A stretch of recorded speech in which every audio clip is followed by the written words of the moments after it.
If you're attempting to get all the camo challenges completed, you'll probably find yourself in the same predicament as me sooner or later. Once you get the easier challenges done, such as the headshots and the long shots, you'll find yourself left with the two challenges that may seem difficult to get: the Strafe and the Dogfight challenges. Let's start by talking about getting Strafe medals. You first need to understand the definition of the word strafe. It appears that there are two definitions to the word. In gaming, strafing refers to the technique of moving the player's character from side to side rather than forward and backward. You'll imagine my surprise then to find out that this is not how you get strafe medals in Advanced Warfare. Oh no, they use the other definition, which is an attack from a low-flying aircraft. And in this case, you are the low-flying aircraft. So to get a strafe medal, you have to kill someone who is on the ground while you are in the air. If you're both in the air, then you don't get a strafe medal, but you rather get a dogfight medal.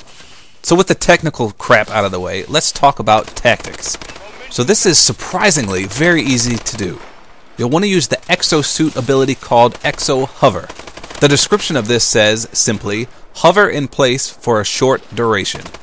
Most people pass this ability off as useless, but until you try it yourself, I wouldn't knock on it. It's actually very useful and significantly helpful in getting these two types of medals.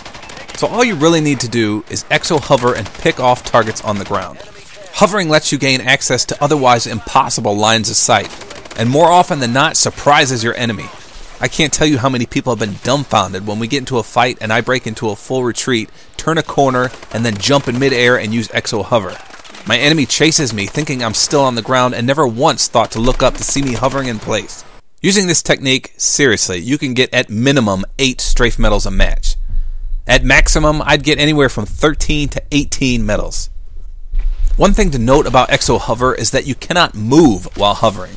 Okay, I take that back. You can move while hovering. However, if you do, your Exo battery will drain so fast it won't even be worth using. However, if you just hover and don't move, it lasts quite a bit of time. You'll also notice that the screen shakes while hovering, which at first may throw off your aim. But after a while, you'll probably get used to this. You should note that you can also cap objectives while hovering right above them, which again, surprises your opponents. People don't expect someone to cap a flag while hovering in midair. Also, I need to note that you need to watch where you're hovering. I can't tell you how many times I've hovered out of bounds, and despite the screen flashing out of bounds in orange letters, I fall to my death. And as for dogfight medals, well, these are more simply based on luck.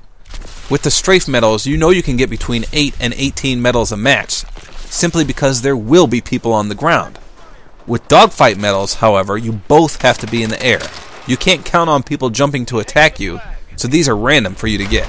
Exo Hover significantly helps you obtain these dogfight medals, simply because, of course, while hovering you're already in the air. I've had matches where I've gotten at least 7 dogfight medals in a single match, but again, it's all based on luck and whether or not your opponent will jump at you.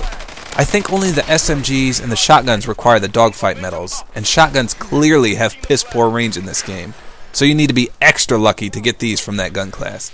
So lastly, let's talk about quick class setup. There's 2 absolute requirements. The first I have already covered, which is the Exo Hover ability. The second, however, I have yet to mention, and that's the perk 1, Overcharged. I find that not many people run this perk, but for these particular challenges, it's incredibly helpful. The Overcharge perk increases the Exo ability battery life.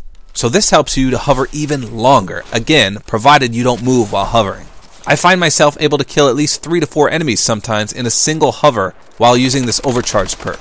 That's 3 to 4 strafe medals in a single life. Overcharged, by the way, also concusses nearby enemies when you do a boost slam. And this, unfortunately, is hit or miss. I've had people that I've stunned with the boost slam react and kill me before I can even recover from it. It's still fun to concuss them and send a shockwave straight up their ass and take them out. And there you have it. That's basically all there is to it. Use the Exo Hover ability with the perk 1 Overcharged perk and enjoy getting your easy strafe medals and, if you're lucky, easier dogfight medals.